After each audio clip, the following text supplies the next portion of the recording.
Y llegamos a un tema también muy importante en el ritual hebreo. Tiene que ver con la inauguración de la gloria de Dios en medio del pueblo de Israel. Es decir, la inauguración del santuario con el descenso de la gloria divina. Esto es importante porque había dos ocasiones en las cuales la gloria de Dios descendía. Una era para habitar en medio de su pueblo y la otra era en un contexto de juicio, aguardando el descenso de la gloria. Ese es el tema que vamos a considerar en este momento. Cuando el pueblo de Israel llegó frente al monte Sinaí, después de haber salido de Egipto y peregrinado por unos días por el desierto. Dios se reveló a ese pueblo y manifestó su gloria en la cima de esa montaña. Salmos 89:7 dice: Dios es muy temible en la gran congregación de los santos e infunde temor, terror, pavor, dicen algunas versiones, sobre todos cuantos están alrededor de él. Alguien dijo un tiempo atrás que la reacción del ser humano ante la gloria de Dios, según lo vemos en la Biblia, refleja dos corrientes convergentes o al menos contrarias. Una corriente centrípeta y una corriente centrífuga. Por un lado, ante la manifestación de la gloria de Dios, los hombres tienden a querer huir despavoridos porque ven la magnificencia divina y sienten temor, no se sienten bien de acercarse, temen la muerte. Y por otro lado, cuando hay aceptación de parte de Dios, se da otra corriente que es centrípeta. Quieren acercarse más todavía a la gloria de Dios. Algo semejante pasó cuando Dios proclamó la ley en el Sinaí y dio el decálogo. No solo Dios escribió esa ley con su propio dedo, sino también que la pronunció con su propia voz. Éxodo 20, 18 y 19 dice: todo el pueblo vio y oyó los truenos, los relámpagos, el sonido de la trompeta y el monte que humeaba. Y temblando de miedo, se mantuvieron lejos. Se alejaron de la montaña. Ellos habían dicho que Dios mande y nosotros vamos a obedecer. Habían decidido pactar, pero demasiado rápido, porque no tenían una idea de la grandeza de Dios, del carácter santo de Dios. De manera que cuando Dios reveló su gloria sobre la montaña del Sinaí, allí recién captaron su verdadera situación. Muchas personas que no tienen una idea del carácter sagrado de Dios, cuando se acercan a Él y llegan a tener una idea de lo que es la ley de Dios, allí comienzan a sentirse pecadores. Esa es la función de la ley de Dios para un mundo pecador. Mostrar el pecado, mostrar la necesidad de un mediador. Por eso cuando Moisés se acercó a ellos, le dijo el pueblo a Moisés: habla tú con nosotros y nosotros oiremos. Ante la magnificencia de la gloria de Dios, sentimos la necesidad de un mediador, nos damos cuenta que no podemos ir así pecadores como somos sin alguien que interceda por nosotros. No hable Dios con nosotros, agregaron, para que no muramos. Versículos 19 al 20. ¿Y qué les respondió Moisés? No temáis, Dios vino para probaros y para que su temor esté en vuestra presencia, para que no pequéis. El temor de la policía hace que muchos se cuiden, según se dice. Pero cuánto más es el temor de Dios. Cuando Abraham estuvo en Egipto, tuvo temor por su vida porque dijo, no hay temor de Dios en este lugar. Y si hay tantos crímenes, hay tantos caos en el mundo, es porque el mundo voluntariamente se ha vuelto huérfano de padre y no tiene una idea del carácter de Dios y del juicio de Dios y del hecho de que tendremos que comparecer en la misma presencia del Dios infinito. Cuando Moisés bajó más tarde, después de recibir la ley, cuando bajó de la montaña, su rostro brillaba y hasta tuvo que ponerse un velo porque el pueblo no lo podía contemplar.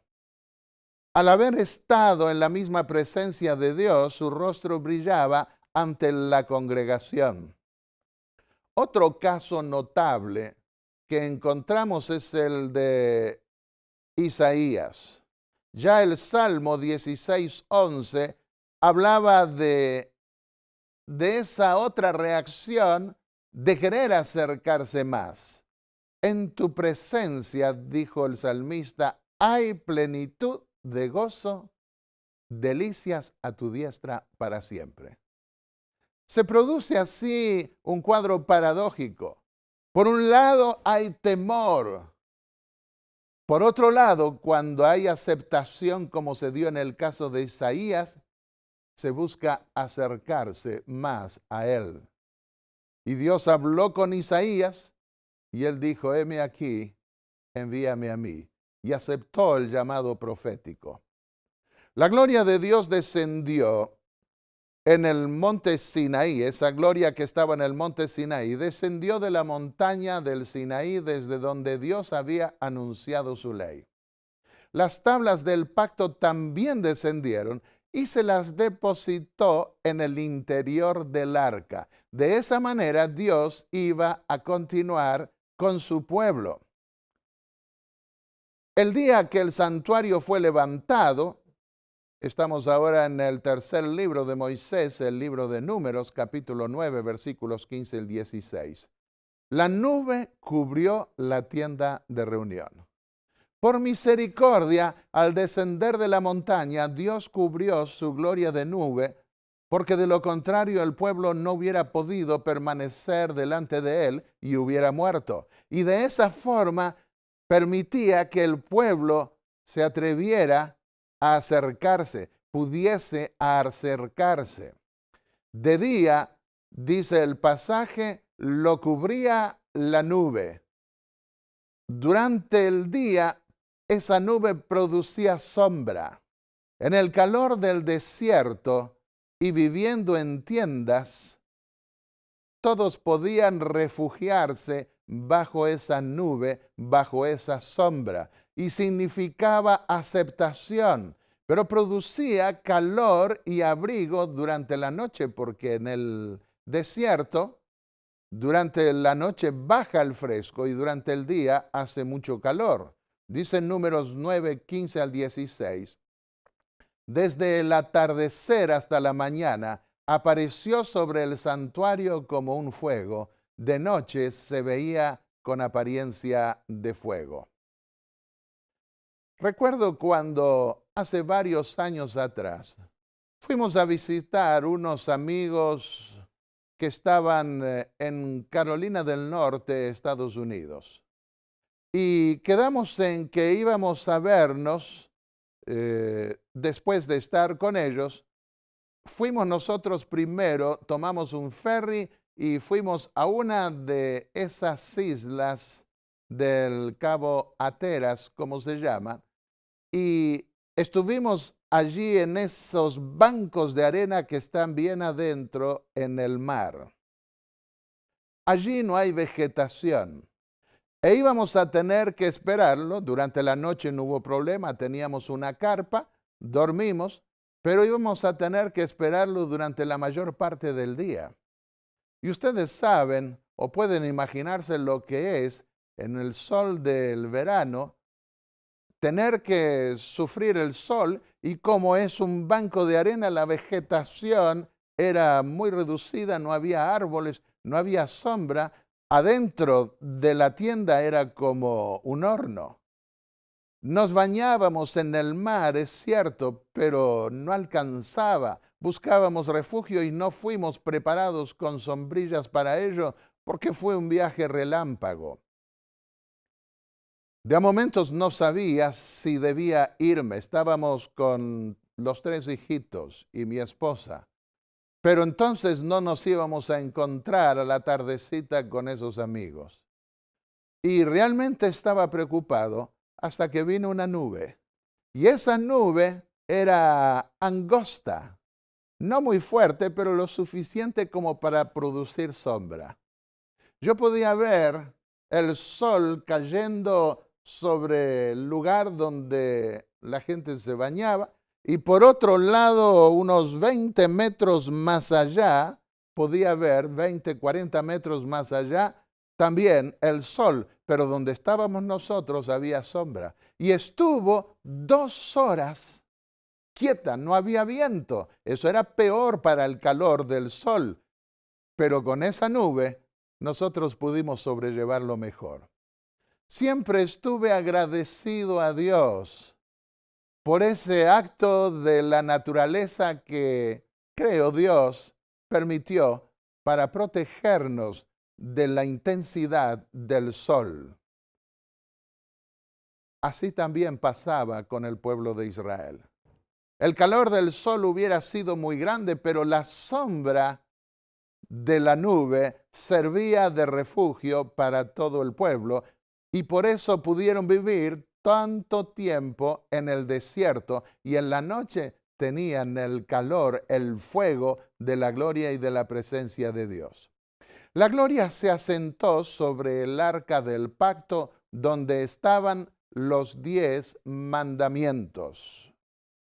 Y allí quedó, en el lugar santísimo, en el lugar más interior del templo, 2 de los hijos de Aarón, el sumo sacerdote.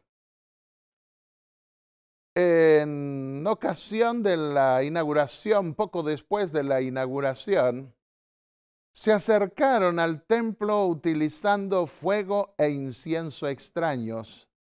Y la ley que Dios había dado era que debían usar un incienso que les sirviera de nube adicional, que pudiera ser un humo adicional para protegerlos de la gloria de Dios al acercarse a la presencia de Dios.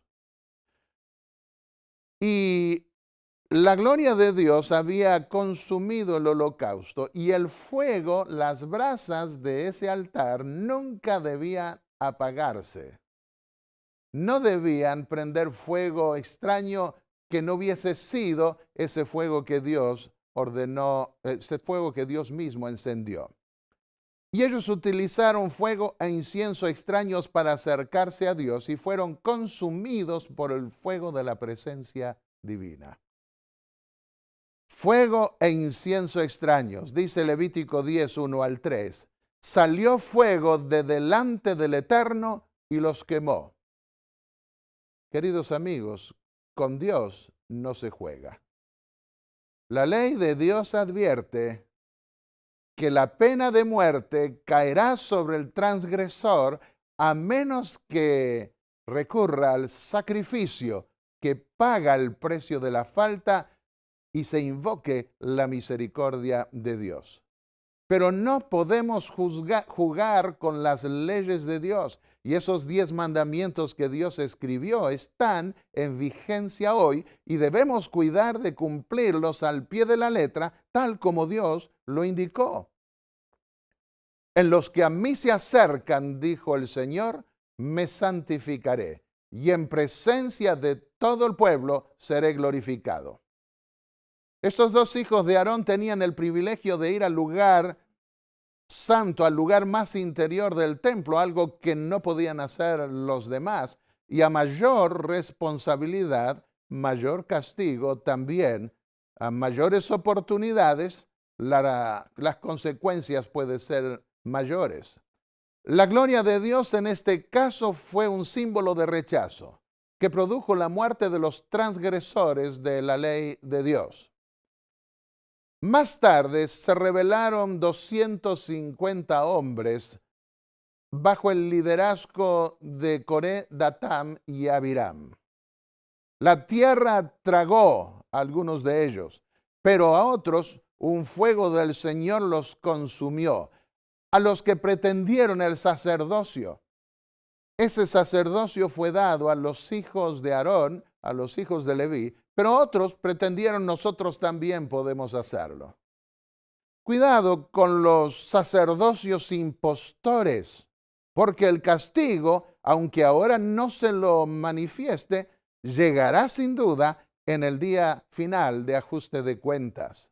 Hay un solo sacerdocio aceptado en la nueva dispensación, y es el sacerdocio de Cristo. Él es nuestro sumo sacerdote en el templo celestial.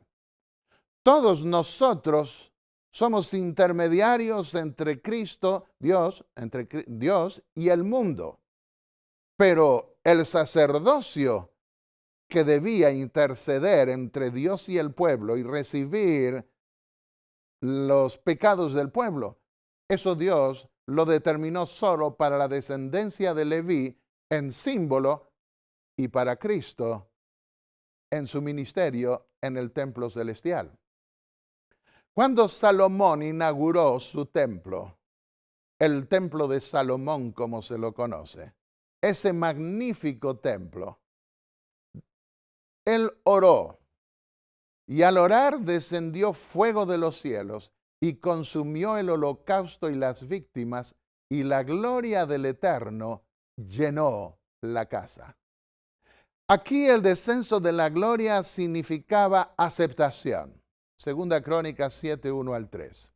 Aceptación.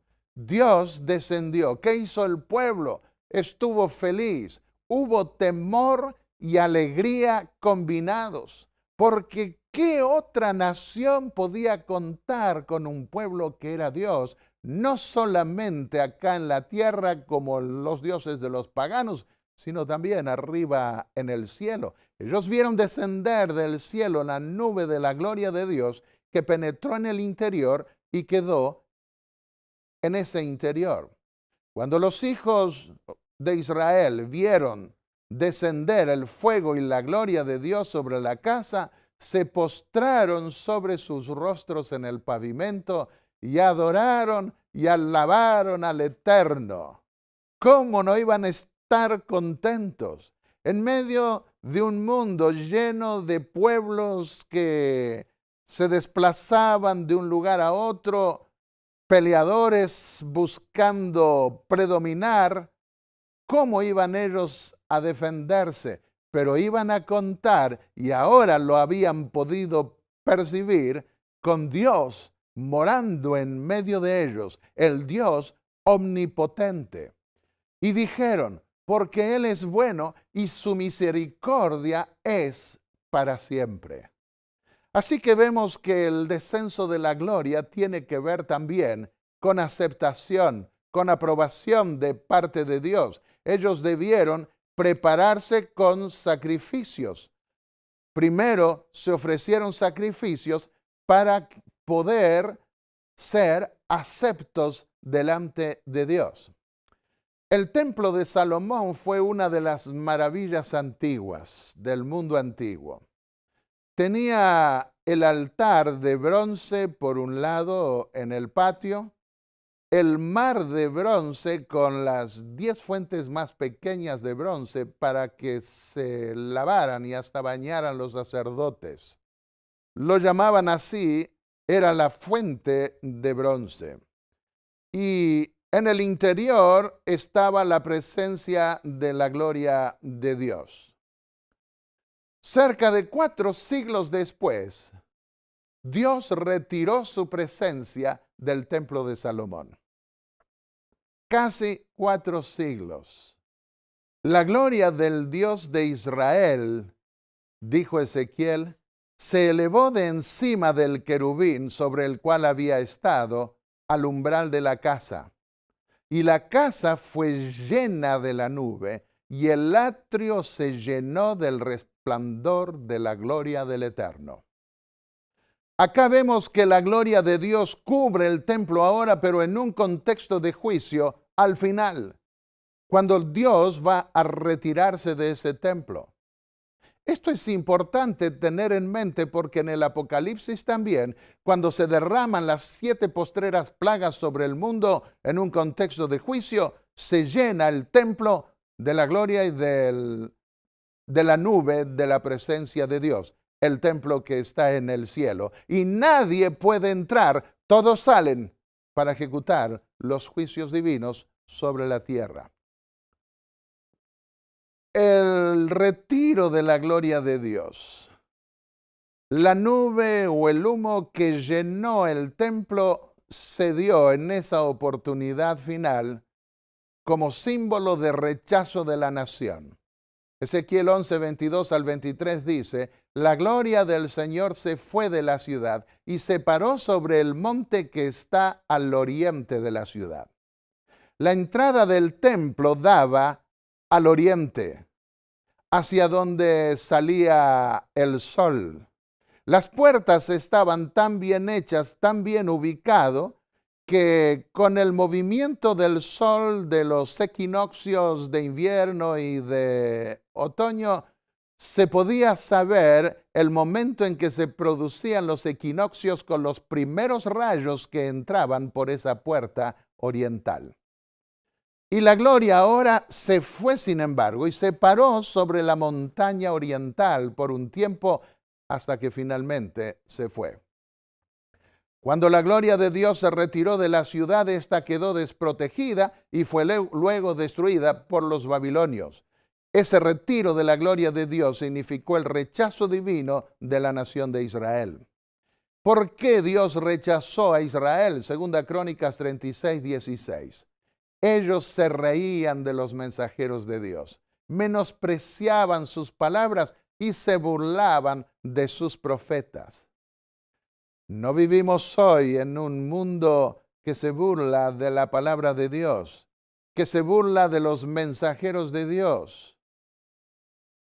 Así también este mundo, llegado el momento, será entregado al gobierno de Satanás.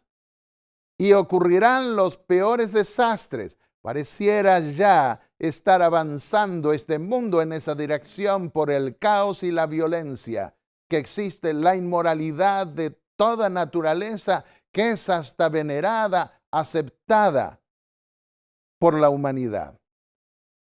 Y llegará el momento en que Dios vendrá a este mundo y hará justicia. Los babilonios vinieron y atacaron la ciudad de Jerusalén. No pudieron ellos defenderse y la ciudad, las murallas cayeron, el templo fue destruido, fue quemado y los israelitas fueron llevados cautivos. Cuando volvieron 70 años más tarde, ellos reconstruyeron la ciudad y reconstruyeron también el templo. Pero el segundo templo, que ya no se llamó más Templo de Salomón, porque había sido destruido, se lo conoció como el Templo de Zorobabel, un descendiente de David, por supuesto. Y la gloria de Dios, sin embargo, no descendió sobre ese templo. ¿Por qué no descendió la gloria de Dios sobre ese templo? Porque las tablas del pacto no estaban más. Manos piadosas habían escondido esa arca y habían muerto, y se fue el secreto con ellos. Por algún lugar allí, tal vez en Palestina, estará escondida, pero no se la ha encontrado.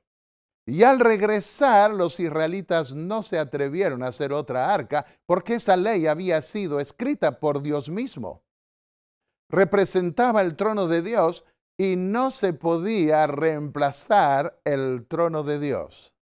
Así que el arca del testimonio no fue encontrada y en su lugar había una piedra. En esta figura ustedes pueden ver que en el lugar santísimo figura una piedra.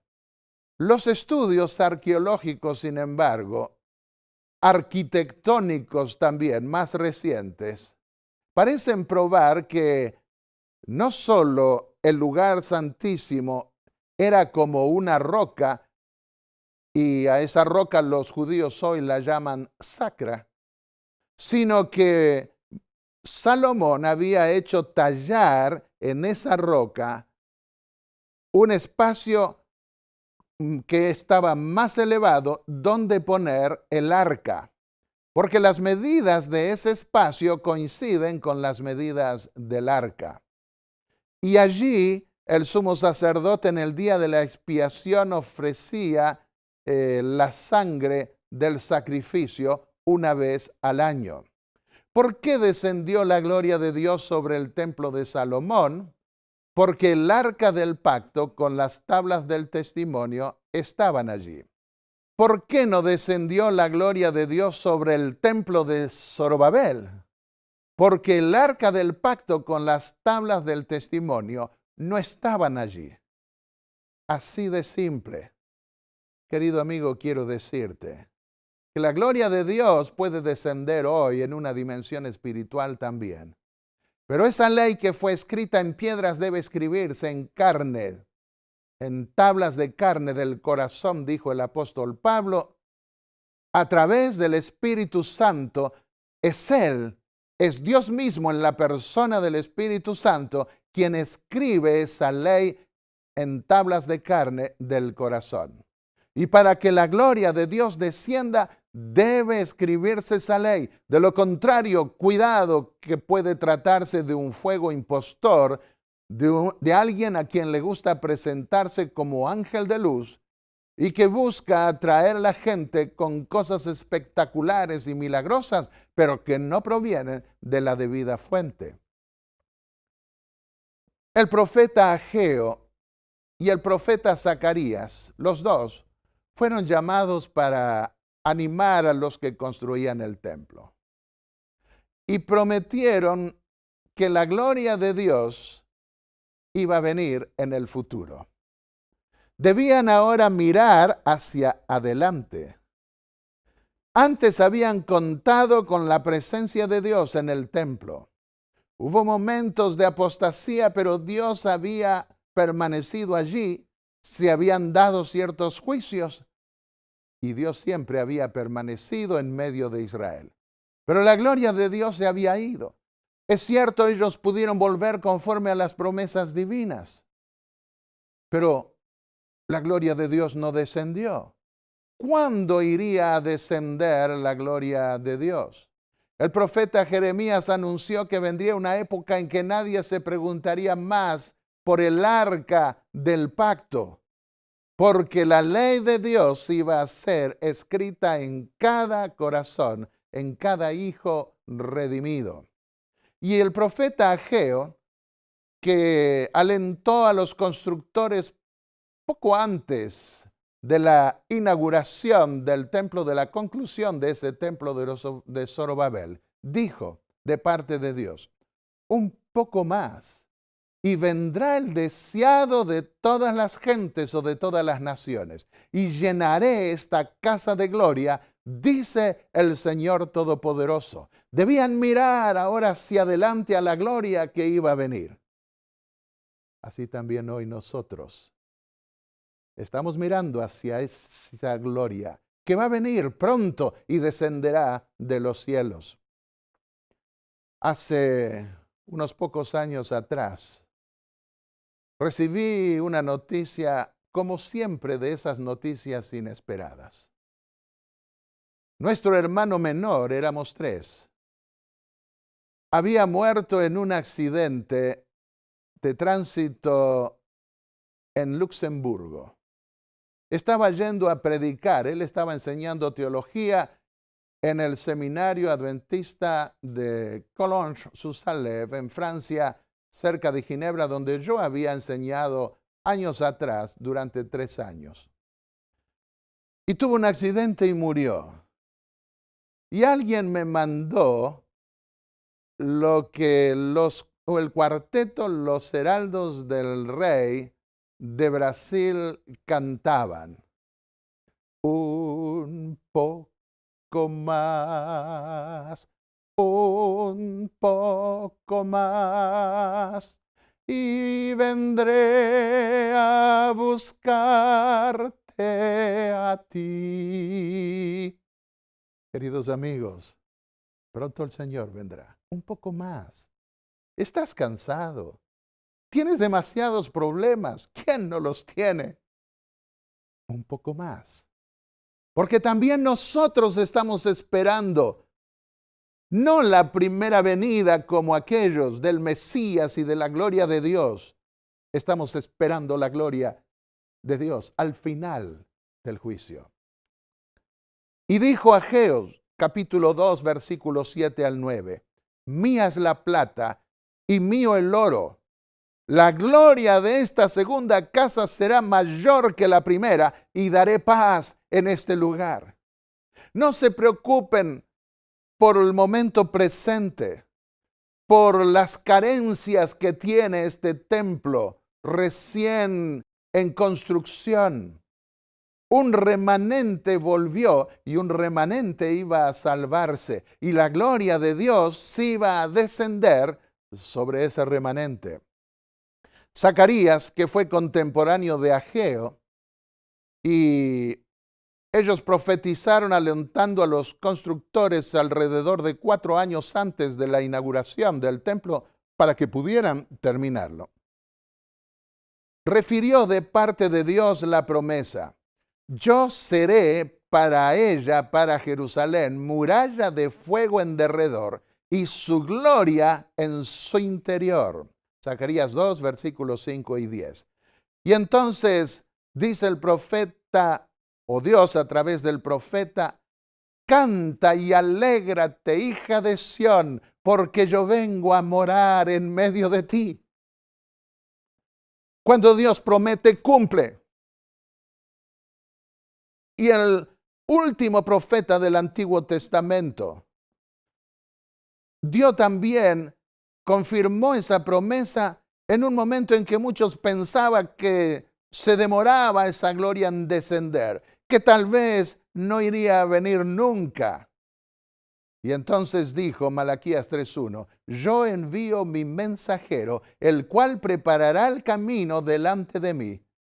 Y vendrá súbitamente a su templo el Señor, a quien buscáis, y el ángel del pacto, a quien deseáis vosotros. He aquí viene, ha dicho el Eterno de los ejércitos. ¿Por qué vendría súbitamente, inesperadamente? Se le había anunciado con siglos de anticipación. Lo mismo pasa hoy. La mayoría del mundo no percibe que la gloria de Dios está por descender otra vez en la segunda venida del Mesías, del Hijo de Dios. Está atareada y afanada con tantas cosas terrenales que no presta atención a las profecías de la Biblia, no presta atención al hecho de que vivimos en el mismo tiempo del fin. Y a pesar de que se le anunció con tantos siglos de anticipación, dijo Jesús que su venida caería como un lazo sobre todos los moradores de la tierra, porque no estarían preparados para recibirlo. 400 años después de Malaquías, la gloria de Dios descendió. Y descendió de una manera inesperada. Nadie esperaba que viniese de esa forma, porque ahora no vino cubierta por una nube. Esa gloria no vino cubierta por una nube, sino que Dios la cubrió con el ropaje humano. El Espíritu Santo, Lucas 1:35, vendrá sobre ti y el poder del Altísimo, dijo Dios a una aldeana en Israel, te cubrirá con su gloria. Por eso el que ha de nacer será llamado Santo, el Hijo de Dios. Y vinieron los ángeles cuando nació el Hijo de Dios. Se asombraron de ver que los hombres no estaban preparados para recibirlo. Nadie estaba alegre porque había nacido el Hijo de Dios. Hasta ni lo sabían. Y ellos vinieron y encontraron un grupo de pastores en el campo y allí se aparecieron a ellos y les cantaron: gloria a Dios en las alturas y en la tierra paz. Emmanuel, Dios con nosotros, estaba allí. El sol naciente vendrá a visitarnos del cielo para dar luz a los que habitan en tinieblas y sombras de muerte y guiar nuestros pies por el camino de la paz. Lucas 2, 14 y otros pasajes más nos refieren estas promesas que Dios había dado. En San Juan 1, versículos 9 y 14 nos dice que Dios hizo tabernáculo con nosotros. Lo usa como verbo, tabernaculizó. Así como la tienda del desierto, el tabernáculo o la tienda de Dios llevó la gloria de Dios, así Dios hizo también una tienda o tabernáculo o templo para habitar en medio nuestro. Y vimos su gloria, dice Juan, gloria que como Hijo único recibió del Padre. Aquella palabra era la luz verdadera que alumbra a todo hombre que viene a este mundo. Y la palabra se hizo carne y habitó entre nosotros, lleno de gracia y de verdad. Algunos, como Juan y los discípulos, vieron la gloria del Hijo de Dios. Otros veían al Hijo del Hombre, mientras que aquellos que creían en él, veían al Hijo de Dios. Vino a lo que era suyo, pero los suyos no lo recibieron. San Juan 1:11. ¿Te ha pasado que has ido a ver a una hija o a un hijo y no ha querido recibirte? ¿O has querido ver a tu esposa o a tu esposo y no ha querido recibirte? ¿O has querido ver a tu padre o a tu madre y no han querido recibirte? ¿O algún ser querido o algún amigo? Mucho más terrible fue para el Hijo de Dios venir a su propio pueblo. Él era la gloria de Dios que había estado guiando a ese pueblo en el pasado. Vino a lo suyo y los suyos no lo recibieron y le pusieron una corona de espinas en su cabeza. Y antes de ser crucificado, al retirarse por última vez de ese templo, Jesús llorando dijo: Jerusalén, Jerusalén, ¿cuántas veces quise juntar tus hijos como la gallina junta sus polluelos? Mateo 23:37. Mas no quisiste. Así de empedernido es la mayoría en el mundo. La gloria de Dios está lista para revelarse en forma espiritual, primero, a aquellos que lo desean, pero no quieren. Y se pierden ese privilegio de vivir en la misma presencia, en la misma gloria de Dios, que aunque no la podamos ver literalmente, la podemos percibir en nuestro interior cuando el Espíritu Santo nos transforma en templos suyos. Tú que matas a los profetas, siguió diciendo Jesús, y apedreas a los que son enviados a ti. Tú que matas a los profetas, ¿cuántos murieron aún por la misma nación? La historia que hizo Jesús de quienes fueron perseguidos, quienes fueron maltratados. Dijimos recién que se burlaban de los profetas y de los mensajeros del Señor. Y entonces Jesús les dijo: vuestra casa os es dejada desierta. Él, la gloria, se retiró. Y se retiró como se había retirado la gloria de Dios antes que vinieran los babilonios a destruirla.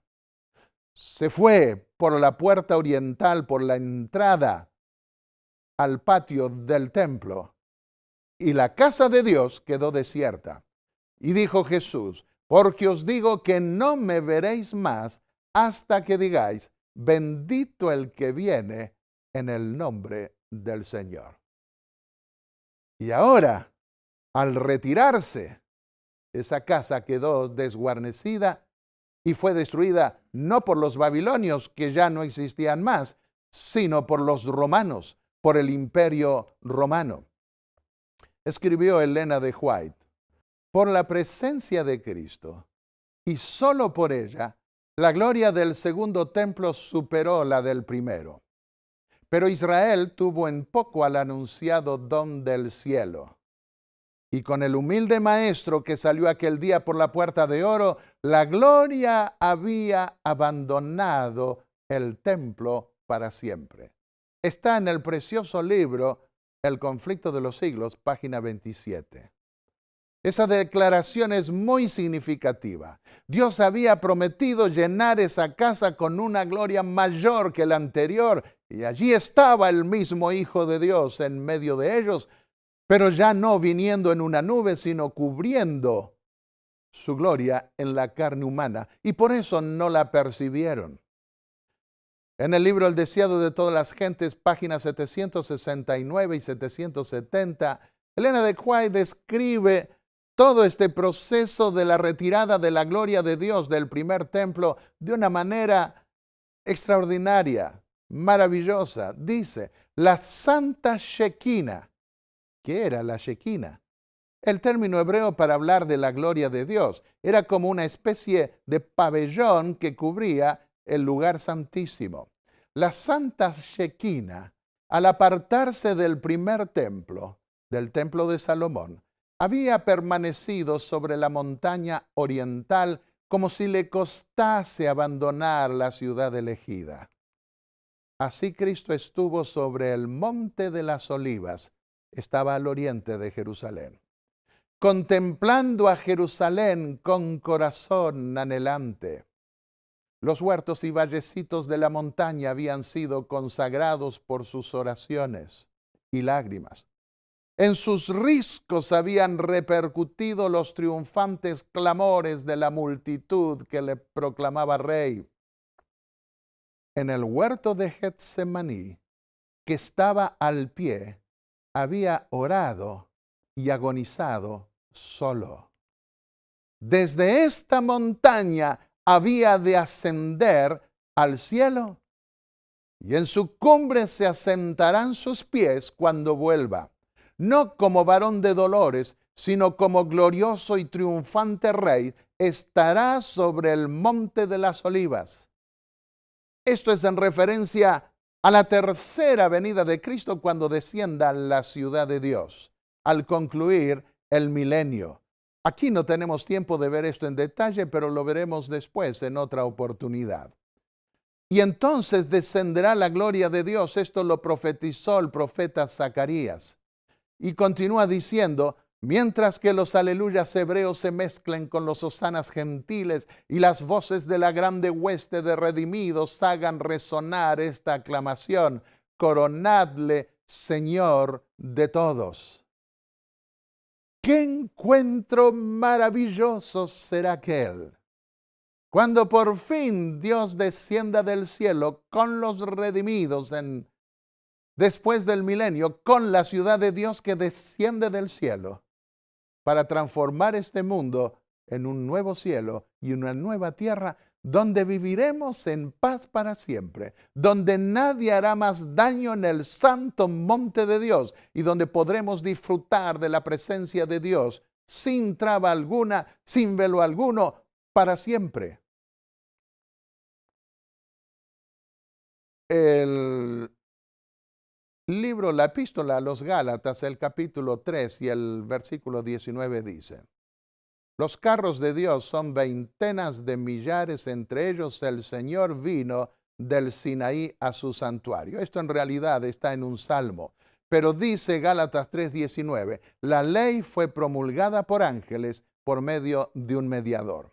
Y cuando Dios descendió sobre la montaña de Sinaí, no vino solo. Promulgó la ley y vino acompañado con los ángeles, con sus propios ángeles. Y vino junto con la ley del pacto que iba a hacer con su pueblo. Salmo 53 dice, vendrá nuestro Dios y no callará. Fuego consumirá delante de ellos. Fuego consumirá delante de él y una poderosa tempestad lo rodeará. Vendrá como una poderosa tempestad. No callará. Fuego consumirá delante de él. Y ordenará, Salmo 55, juntadme a mis fieles, los que hicieron conmigo pacto con sacrificio. Querido amigo, ¿quieres hacer pacto con el Señor?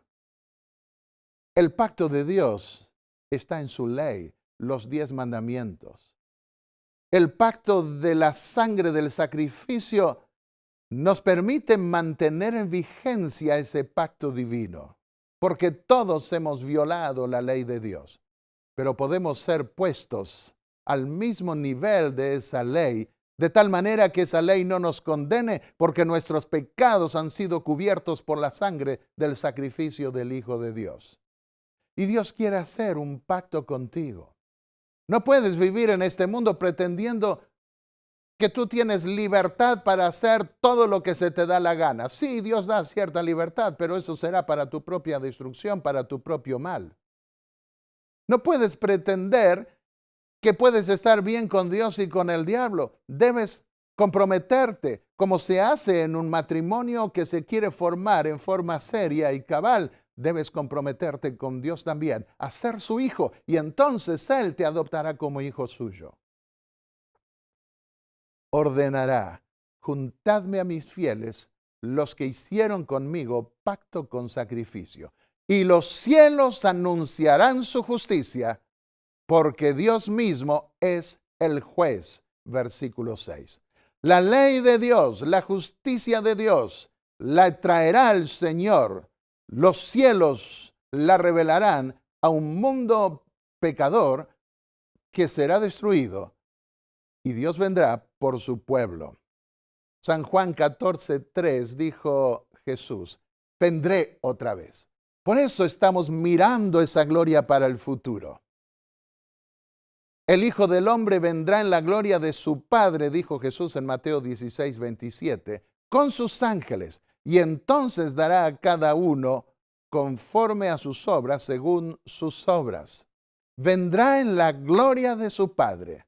Vendrá en la gloria en la que vino Dios a la montaña del Sinaí a proclamar su ley. Y vendrá para ser tu Dios para siempre. Hoy tú puedes hacer de Dios, del verdadero Dios, del Dios de la palabra de Dios, de la Biblia, tú puedes hacerlo tu Dios. Y esa pertenencia al Dios del cielo, vendrá Dios mismo en la persona de su Hijo a asegurarla, a afirmarla y a confirmarla para siempre. Cristo viene. Prepárate. ¿Quieres realmente prepararte? Vamos a inclinar el rostro para pedirle a Dios que nos ayude a prepararnos, sabiendo que somos frágiles, sabiendo que puede producir temor ver la gloria de Dios, pero sabiendo también que esa gloria puede venir para aceptación, para aprobación. Inclinemos el rostro. Padre y Dios Santo, que estás en los cielos, pronto vendrá tu Hijo desde las nubes del cielo y queremos nosotros estar preparados para contemplar su gloria. Para poder hacerlo necesitamos el sacrificio que tú ya ofreciste. Y queremos, Señor, invocar ese sacrificio para que nos limpies. Porque cuando esa gloria, que es fuego consumidor, según tú lo has declarado, cuando esa gloria descienda, consumirá el pecado. Y si nosotros nos hemos aferrado al pecado, nos consumirá a nosotros también. Pero si hemos limpiado nuestra alma, nuestro corazón, nuestra vida del pecado en la sangre de tu Hijo amado, sabemos, Señor, que seremos recibidos en gloria. Y esa gloria no nos consumirá. Y podremos permanecer para siempre en esa gloria, en esa presencia que nos traerá paz, seguridad, confianza y felicidad para siempre. Señor, ante ti estamos. Bendice a cada uno que escucha este mensaje y en quien nace la fe. O en aquellos que tal vez ya tienen algo de fe, pero que ahora pueden afirmarla. Te pedimos, Señor, que los bendigas en forma especial para que nada los aparte de asegurar la salvación del alma. Y ayúdanos porque queremos triunfar y poderte ver en gloria y decir, este es nuestro Dios, le hemos esperado y Él nos salvará, nos gozaremos y nos alegraremos en su salvación. Por Jesús te lo pedimos y te lo agradecemos ya de antemano. Amén.